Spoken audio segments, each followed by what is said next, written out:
Hello everyone, welcome back to our YouTube channel ASMOS. Today we are here for the start of a brand new series on our channel.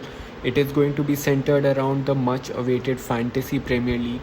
And as you guys all know, we are just waiting for FC25. So in the meanwhile, I thought it would be a great idea to launch this much in demand Fantasy Premier League series. And of course, we are going to continue it even after the launch of FC25. So, starting off, we are already 3 weeks into the FPL, and this has been one of our best starts to the FPL campaign. You can see that we already have 233 points. The first weekend was kind of okayish with 67 points. Then we had a fantastic weekend of 99 points, and then another decentish 67 point week. So right now we stand at around 571k as our overall rank, which is somewhere around the top 7% of players, which is really good. So we are now like really in the midst of the season. After coming off from the international break, things are going to heat up a lot. Some of the players who are really in form are going to take off, because we do see a lot of teams having really good run in over the next couple of weeks.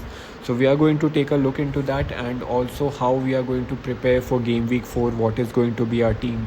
So if you guys like this type of a content, do let me know in the comment section, and please do subscribe to the channel. It really helps us a lot. Getting into the midst of it, at the moment, this is the team that we put out in the last week, where we had 67 points. So this is for game week 3. Rhea in goal was decent, like Arsenal weren't able to keep a clean sheet, and we had both Rhea and Saliba, so that was kind of a loss. None of our defensive players gave returns last week, with Villa and Tottenham also missing out. Tottenham and Villa have been those kind of teams this season who are good going forward but haven't been that good defensively.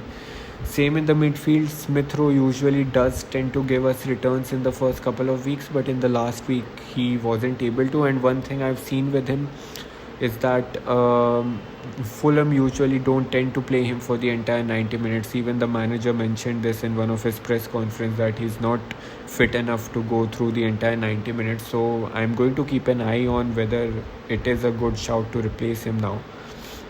Jota, even though Liverpool won 3-0, he wasn't involved in any of the goals. And of course, like, Saka was the only one with an assist, and Saka has been delivering in each of the first 3 weeks. So he is kind of justifying his price tag.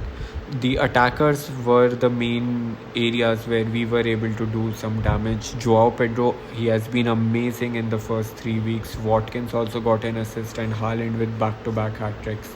Nothing much on the bench. So that was our game week number 3. Now coming to what we want to do with game week 4 and how we are planning our team. So this is a lot of people, this is something I would like to point out right now. A lot of people have opted in to use the wildcard this week, because we now do know which players are going to consistently perform, which players have started the season off really well, and that's something that we are also buying in. You see that all of our chips were available up until now, but this week we are finally going to use our wildcard, and we are making a host of changes in the team. So starting off in goal, I have gone for Ramsdale, who might be a kind of a suspicious option to go with, considering that they have Man United as the next fixture. But this is more of a long-term gain, because trust me guys, like, FPL this season is going to be all about having both Haaland and Salah in the team. So if you are going to have those two players and really strengthen your midfield around Salah, you will need to compromise on other areas a bit. And Ramsdale, the goalkeeper option, is one option where I feel I could have kind of lowered the budget and spend it elsewhere. So we are opting in to go for Ramsdale. Ramsdale is a very good shout, because he is going to make a lot of saves. He's going to face a lot of shots. So even if he doesn't keep a lot of clean sheets, you can expect him to get those +1s from making 3+ saves. So that was the thinking behind this, and of course it helps in saving the budget for elsewhere. Now the defense option. Before getting into the defense again, I'd like to mention this point. the midfield is king this year. So you 3-5-2 in my opinion is the formation to go for. 3-5-2 or 3-4-3, whichever you guys prefer depending on the fixture. But you need to have 4 and ideally 5 midfielders. So keeping that in mind, again we go with a back 3. Trent Alexander-Arnold. With Liverpool's fixtures that are coming up, I think the next 2 fixtures are at home. The next one is against Nottingham Forest. I really do expect them to keep a lot of clean sheets in the upcoming fixtures, and they already are 3-for-3 with clean sheets. And with Alexander-Arnold, you get the benefit of those assists and goals going forward. So I think Alexander-Arnold is a must-have in your fantasy teams right now. Alongside Arnold, we have kept faith with Konsa. He has been in our team for the first 3 game weeks as well. We are continuing with him, primarily because Villa's run-in looks quite smooth at the moment.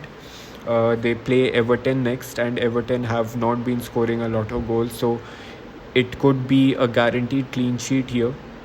So yeah, keeping that in mind, we are going ahead with Konza. And Robinson on the other end. Robinson has been in assists. I think he has got 2 assists in the first 3 games, so it will be essential to have him in your starting 11. And he has a decent run of fixtures like West Ham at home. I don't expect them to have a guaranteed clean sheet like with Konza, but they do have a good chance, and of course Robinson offers that potential going forward. So that's our back 3. Now heading into the midfield, and this is where we are expecting most of our points to come in, let's say the next 4 or 5 weeks before the next international break. Starting off, Salah, Diaz and Palmer.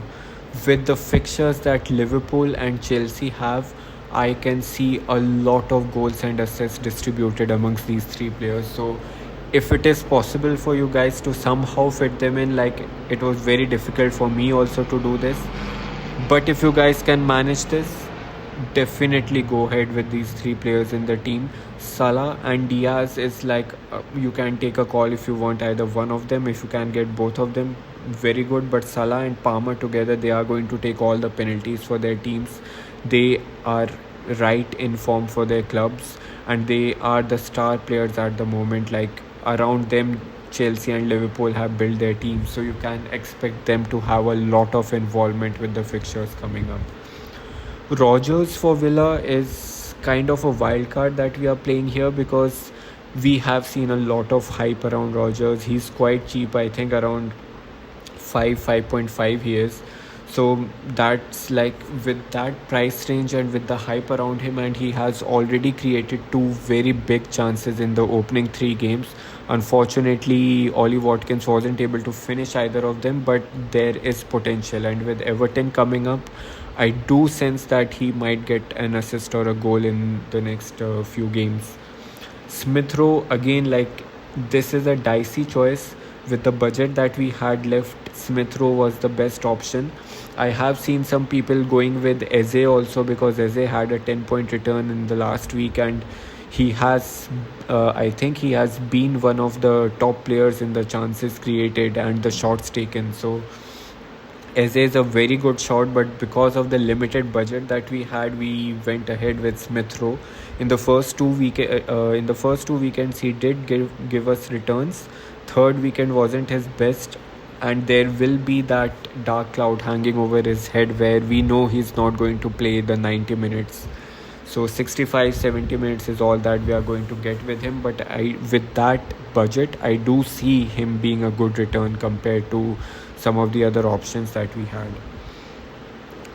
Getting into the striker department, this was a no-brainer for me. Both Haaland and João Pedro have been in top form for their clubs. Haaland at home to Brentford, Brighton, João Pedro at home to Ipswich. Guaranteed goals here. So this was an absolute no-brainer. Coming to the captaincy, what do we expect this week? It had to be a coin toss between Salah and Haaland. Haaland, 2 hat-tricks back-to-back. He's and I might have to eat my words here, but he's definitely not going to make it 3 hat-tricks in 3. So we went ahead with Salah, and obviously another important aspect that we considered was that Brentford are a very organized team. They do not tend to concede a lot of goals compared to Nottingham Forest, who at the moment are not that structured.